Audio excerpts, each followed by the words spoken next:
Selamat datang di Anime Review dan kali ini kita akan membahas isu-isu terkini seputar One Piece.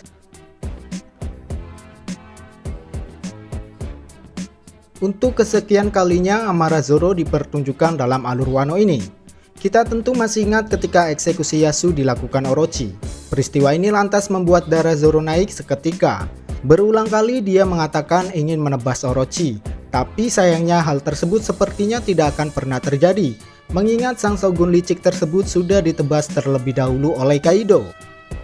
Nah, sekarang dia telah unjuk kebolehannya dengan menebas dan merebut vaksin dari Appo. Semua itu ia lakukan karena merasa kesal masih terjebak di area panggung pertunjukan. Sementara di atas sana Akazaya sedang berjuang untuk melawan Kaido. Dan situasinya diperparah dengan jatuhnya lengan Kiku, yang mana semua itu sudah cukup membuat Zoro muak atas permainan konyol seorang Queen. Sama seperti saat ia mengatakan ingin menebas Orochi, sekarang pun ia telah memantapkan diri untuk menebas Kaido juga. Emosi yang ia luapkan telah mewakili segenap tujuannya untuk datang ke Onigashima. Nah, pertanyaannya adalah, apakah Oda akan memberikan Zoro kesempatan tersebut? Di sisi lain, perannya menebas Orochi justru sudah digagalkan. Well, saya kira ada beberapa pertimbangan bagi Zoro untuk bisa melawan Kaido. Pertama, dia harus melewati hadangan para musuh, terutama Queen dan King. Untuk masalah ini sepertinya bukanlah hal yang sulit. Zoro bisa melepaskan Queen maupun King pada rekan-rekannya, seperti saat ia mengatakan pada Chopper untuk menyerahkan area lantai pertunjukan padanya yang secara otomatis berpotensi untuk berhadapan dengan Queen. Begitupun terkait dengan situasi King. Hal ini akan dipengaruhi dengan bagaimana cara dan berapa lama ia bisa sampai ke atas. Jika Zoro memilih untuk pergi sendirian, maka sangat mustahil Zoro akan cepat sampai ke sana, karena bisa dipastikan dia akan nyasar. Lalu jika ia memutuskan untuk pergi di antar Marco, maka kesempatan ia bisa sampai ke atap dengan cepat masih terbuka. Sementara itu, King bisa diserahkan pada Marco. Ya, dua faktor inilah, yaitu cara dan berapa lama, akan mempengaruhi kesempatan Zoro untuk berhadapan dengan sang makhluk terkuat Kaido. Nah, pertimbangan yang kedua adalah Zoro sering diberi kesempatan untuk berhadapan dengan antagonis utama di beberapa alur sebelum akhirnya dihabisi oleh Luffy. Sebut saja seperti Arlong saat di Arlong Park Arc, Enel saat di Skype Arc, dan bahkan Hody Jones saat di Fishman Island Arc. Jadi bukan suatu hal mustahil jika akhirnya nanti Zoro akan berhadapan dengan Kaido. Nah, kemudian pertimbangan ketiga adalah karena keberadaan pedang Enma. Kita tahu pedang warisan Oden tersebut adalah satu-satunya pedang yang berhasil menebas dan memberikan Kaido luka. Sekarang pedang tersebut sudah beralih ke tangan Zoro. Jadi jika saat ini aliansi ingin melakukan hal yang sama pada Kaido, maka dibutuhkan keberadaan Zoro untuk melakukannya. Dengan catatan Zoro harus bisa menguasai Enma dan setidaknya Ryo yang nanti energinya akan mengaliri pedang tersebut. So, menurut kalian, adakah kesempatan bagi Zoro untuk berhadapan melawan Kaido?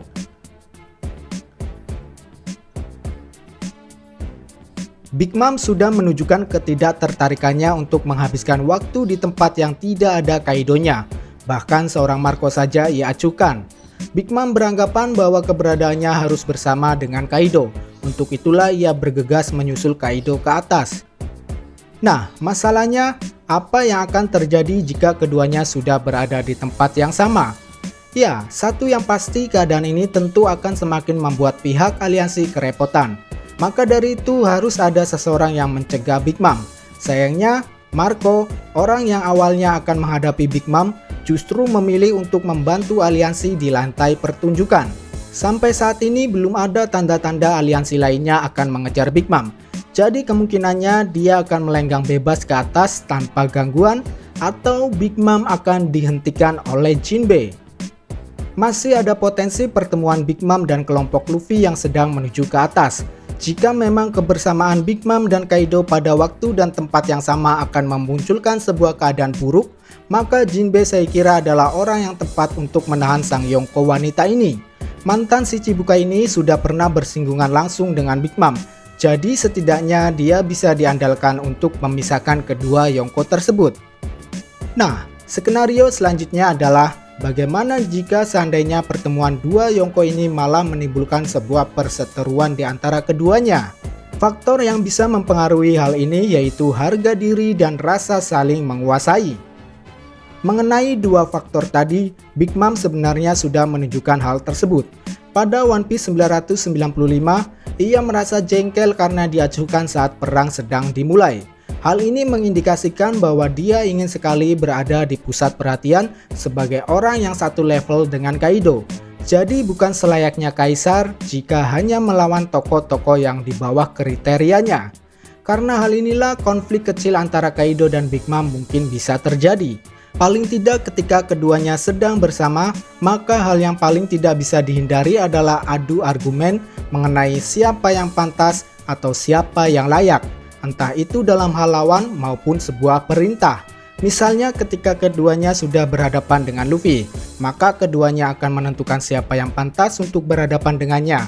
Pastinya akan mustahil jika kedua kaisar harus berhadapan dengan Luffy secara bersamaan. Nah, ketimpangan kekuatan dalam alur Wano memang sangat mencolok. Dua Yonko beserta para anak buahnya harus melawan beberapa ribu pasukan aliansi. Saya kira Oda akan memberikan sebuah pengecualian untuk meminimalisir perbedaan kekuatan tersebut. Jadi masih ada kemungkinan dua Yonko ini akan terlibat konflik satu sama lain. So, bagaimana menurut kalian? Apa skenario terbaik untuk Kaido dan Big Mom dalam perang Wano ini?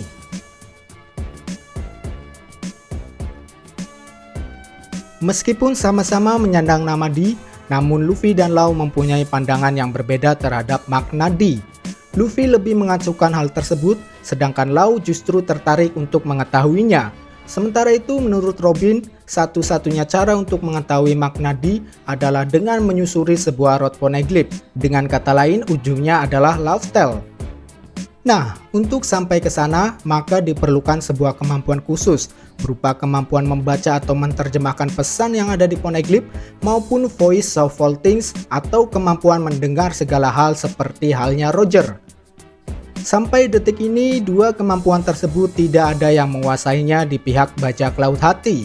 Artinya mau tidak mau, Law harus memperpanjang masa aliansinya dengan Luffy hingga sampai ke Love Tale.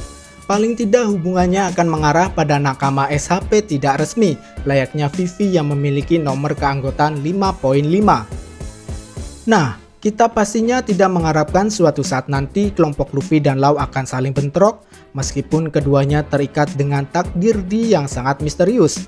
Ada kalanya para D saling clash, ada kalanya juga mereka bisa bekerja sama demi tujuan tertentu, layaknya hubungan Garp dan Roger. Yang perlu digarisbawahi di sini adalah bekerja sama demi tujuan tertentu. Bagi Luffy, ketika ia dan kelompoknya sudah menyelesaikan pelayarannya, maka ia akan mendapat gelar Raja Bajak Laut. Sedangkan Law, ketika ia sampai ke Love Tale, maka rasa ingin tahunya tentang D akan terbayarkan. Inilah yang saya kira akan menjadi tujuan jangka panjang atas hubungan aliansi Luffy dan Law. So, setujukah jika Law akan terus bersama dengan Luffy sampai Love Tale? Baiklah, saya kira itulah pembahasan untuk kali ini. Seperti biasa, jika ada kesalahan mohon dikoreksi, dan apabila teman-teman ingin menambahkan, silahkan tuangkan opininya di kolom komentar. Mari berdiskusi. Cheers!